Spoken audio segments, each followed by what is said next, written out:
Boker Tov, les Koulam, bonjour à toutes et à tous. Bienvenue à notre rendez-vous quotidien d'étude du Chitat du jour. Aujourd'hui, nous sommes le 18e jour du Homer et nous sommes le Yom Sheni, deuxième jour de la semaine des Parashiot Acharemot Kedoshim, 3 Iyar 5786.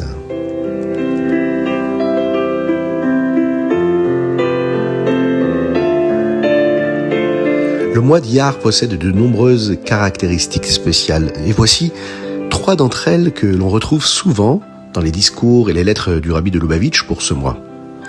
Une mitzvah quotidienne. Chaque jour du mois entier comporte une mitzvah, celle de Sfirat HaOmer, le décompte du Homer. C'est aussi le mois qui est appelé le mois de la lumière, Chodesh Ziv. Ce mois est aussi appelé ainsi parce que les Avot, les patriarches qui ont illuminé le monde sont nés en Nissan. Leur premier mois complet de vie fut donc Iyar. Et le mois de Iyar est également l'acronyme des noms des Avot et de Rachel Imenu. Le Aleph de Iyar pour Avraham, le premier Yud de Iyar pour Yitzhak, le deuxième Yud pour Yaakov et enfin le Resh de Iyar pour Rachel Imenu. Nous devons utiliser les forces spéciales, les kochot du mois de Iyar pour rendre le monde encore plus brillant, comme les Avot, comme nos patriarches l'ont fait. Enfin, la guérison. Le mois de Iyar est l'acronyme des Raché Tevot, du verset Ani Hashem Rofecha. Je suis l'Éternel qui te guérit. Ce verset parle des maladies d'Égypte, montrant que l'une des façons dont Akadosh Baruch Hu nous guérit est de ne pas nous laisser tomber malades du tout. Chas v'shalom, et dans ses lettres. Le Rabbi de Lubavitch précise que ce mois est un moment privilégié pour la bonne santé. On dédicace donc ce Chitat aujourd'hui à tous les malades du Ham Israël qu'Akadosh Baruch Hu leur envoie la guérison totale et complète. Parmi eux, Avraham Nissim Ben Sultana et David Ben Sultana. Envoyez-nous vos dédicaces sur le WhatsApp du plus 33 6 21 37 24 52. Vous pouvez vous abonner et prendre part à la diffusion du Chitat et recevoir toutes les bénédictions pour cela. Nous commençons avec notre Chumash. Et aujourd'hui, nous terminons l'apprentissage de la Avoda de Yom Kippour dans le Mishkan et plus tard dans le Beth Amikdash. Nous apprenons aussi comment le Ham Israël doit observer Yom Kippour chaque année. Vêtu de ses vêtements habituels, ceux qu'il porte toute l'année, le Kohen Gadol brûle les graisses des korbanot sur le Mizbeach. Les autres parties de l'animal sont transportées hors de Yerushalayim par un simple prêtre et y sont brûlées. Le Kohen Gadol revêt ensuite à nouveau les vêtements spéciaux en lin de Yom Kippour pour sortir la pelle et la cuillère à encens, les ktorettes, du Kodesh HaKodashim. Une fois cela fait, il doit s'immerger au mikvé, remettre ses vêtements habituels de Kohen Gadol et terminer la avoda de la journée. Les korbanot restants, le sacrifice perpétuel qu'on appelle le korban tamid, l'encens et l'allumage de la menorah. Enfin, le service, la avoda du Yom Kippour, est terminé. Il remet ses vêtements civils et rentre chez lui. Le Kohen qui brûle les restes des korbanot hors de Yerushalayim, ainsi que celui qui a conduit ce qu'on appelle le bouc à Azazel, doivent s'immerger au mikvé et y tremper leurs vêtements avant de revenir. La Torah nous dit comment célébrer ce jour chaque année, même sans le Beth Amikdash. Nous pratiquons également ce que nous appelons les inouïm, c'est-à-dire les afflictions, s'abstenir de manger, de porter des chaussures en cuir, etc. Nous ne faisons aucun travail le jour de Kippour. C'est un jour spécial où Akadosh Baruch Hu nous pardonne nos averot. Auparavant, le Ham Israël pouvait offrir des korbanot où il le souhaitait, sur des autels privés, sur des misbéach qui n'étaient pas particulièrement à Yerushalayim. Désormais, la mitzvah stipule que les korbanot ne peuvent être offerts que dans le Mishkan ou le Beit Amikdash. Cela protège le Ham Israël de l'idolâtrie, de la Avodah Zara et de rester toujours fidèle aux lois de la Torah.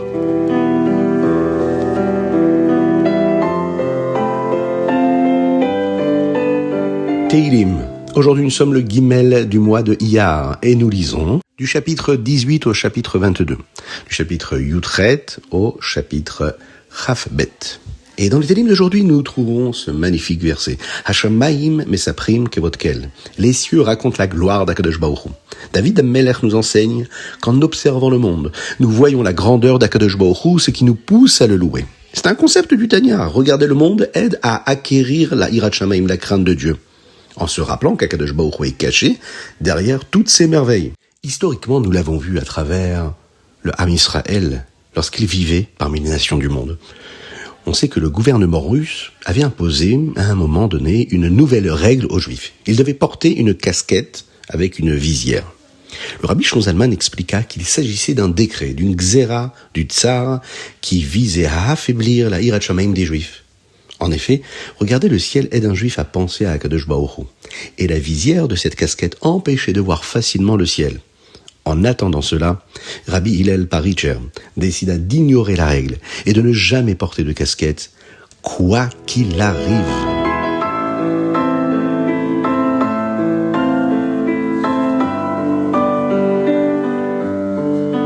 Tania, l'écoutez à Marim, chapitre 44. Hier, nous avons vu qu'était l'amour où l'on ressent qu'Akadosh Baruch Hu est notre vitalité. Aujourd'hui, nous apprenons un amour encore beaucoup plus grand.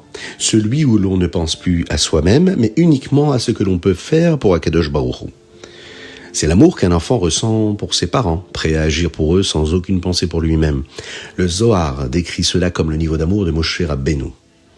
Chaque juif a le même père, Akadosh Baruch Hu. Ve'av echad lekulana. À travers le tzaddik, le rabbi, qui est lui le Moshe Rabbeinu de chaque génération, nous recevons la force de goûter à cette connexion avec Akadosh Baruch Hu. Il y a cet amour également qui est caché, mais nous pouvons réveiller cet amour en nous parlant du fait qu'Akadosh Baruch Hu est notre véritable Père. L'habitude a un pouvoir spécial. En prenant l'habitude de méditer, de réfléchir, de contempler la grandeur de Dieu, cela fait naître un amour, et cet amour-là finit par faire partie intégrante de nous. Un petit rappel, et on se souvient toujours de l'amour que nous avons pour Akadosh Baruch Hu à travers nos actes, à travers nos pensées, et à travers nos paroles.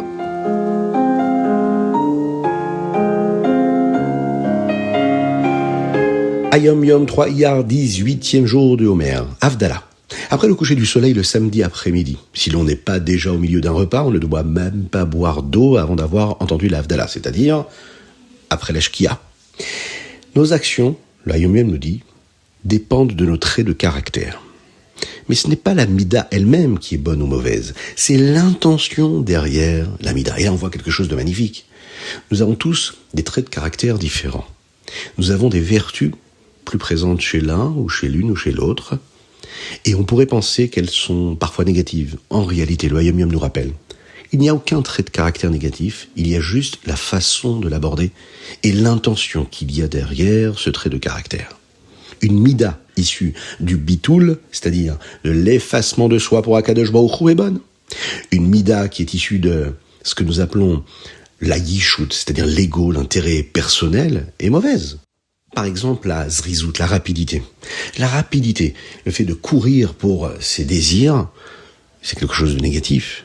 Et pourtant, la zrizout, c'est une très belle vertu lorsqu'elle est utilisée pour courir, pour faire une mitzvah, et de le faire avec empressement, avec engouement, avec joie véritable. Voici les 7 leçons de Rabbi Zoussia d'Anipoli, Reb Zouché, qu'il avait apprises d'un voleur.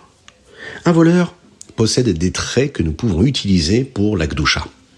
Le secret, il s'assure toujours que personne ne sait ce qu'il fait. Le courage, il est prêt à faire des choses dangereuses et pour accomplir ce qu'il a à accomplir. Le souci du détail, il sait que chaque petite chose est importante. Le travail acharné, il est prêt à tout pour accomplir sa tâche. La rapidité, il agit vite. L'optimisme, il espère toujours réussir. Et puis la persévérance, il essaye encore et encore. Alors, chacun d'entre nous, on peut réfléchir et se poser cette question-là. Comment nous, à travers tous ces critères-là, toutes ces qualités qu'un voleur peut utiliser, comment nous pouvons utiliser ces traits-là pour être un meilleur juif et s'enrichir réellement de nos beaux traits de caractère bien intentionnés.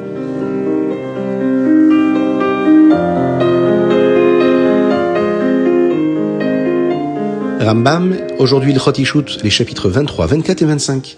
Et dans ces 3 derniers chapitres de Hilchot Ishut, nous apprenons les lois de la sota.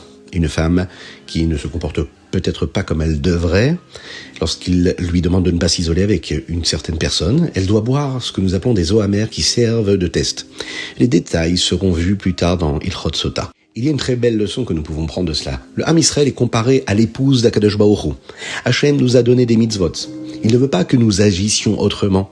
Et nous devons rester fidèles à la Torah et aux mitzvot pour recevoir toutes les bénédictions d'Akadosh Baruch Hu à l'infini.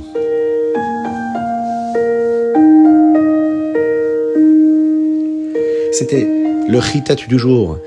J'espère que vous avez passé un bon moment. Je vous invite à le partager avec le plus grand nombre, afin que nous soyons encore et toujours plus à étudier le Chitat. Qu'Akadosh Baruch Hu bénisse l'âme Israël, qu'il le protège, qu'il inonde de bénédictions, de grâce, de miséricorde, de bonté, de richesse matérielle et spirituelle. Qu'Hachem nous apporte la Géoula et qu'il nous envoie le Mashiach Tzidkenu, et que chacun d'entre nous puissions sortir de nos limites, de nos barrières, de nos chaînes. Après ce mois de Nissan, nous sommes dans le mois de Iyar, qui nous amène également la Géoula et la guérison au monde entier. Envoyez-nous vos dédicaces, plus 33 6 21 37 24 52. À très bientôt.